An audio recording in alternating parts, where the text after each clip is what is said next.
கர்த்தர் என் ஆண்டவரை நோக்கி, நான் உம்முடைய சத்துருக்களை உமக்கு பாதபடியாக்கி போடும் வரைக்கும் நீர் என்னுடைய வலது பாரிசத்தில் உட்காரும் என்றார்.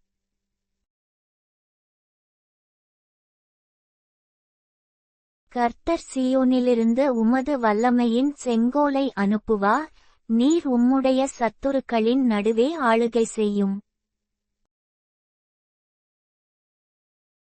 உமது பராக்கிரமத்தின் நாளிலே உம்முடைய ஜனங்கள் மனப்பூர்வமும் பரிசுத்த அலங்காரமுமுள்ளவர்களாயிருப்பார்கள்.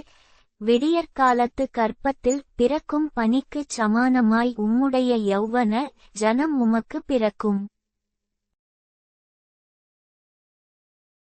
நீர் மெல்கிசேதேக்கின் முறைமையின்படி என்றென்றைக்கும் ஆசாரியராயிருக்கிறீர் என்று கர்த்தர் ஆணையிட்டார், மனம் மாறாமலுமிருப்பார். உம்முடைய வலது பாரிசத்திலிருக்கிற ஆண்டவர் தமது கோபத்தின் நாளிலே ராஜாக்களை வெட்டுவார்.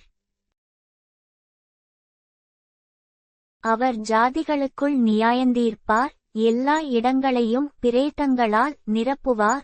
விஸ்தாரமான தேசங்களின் மேல் தலைவர்களாயிருக்கிறவர்களை நொறுக்கிப் போடுவார். வழியிலே அவர் நதியில் குடிப்பார், ஆகையால் அவர் தமது தலையை எடுப்பார்.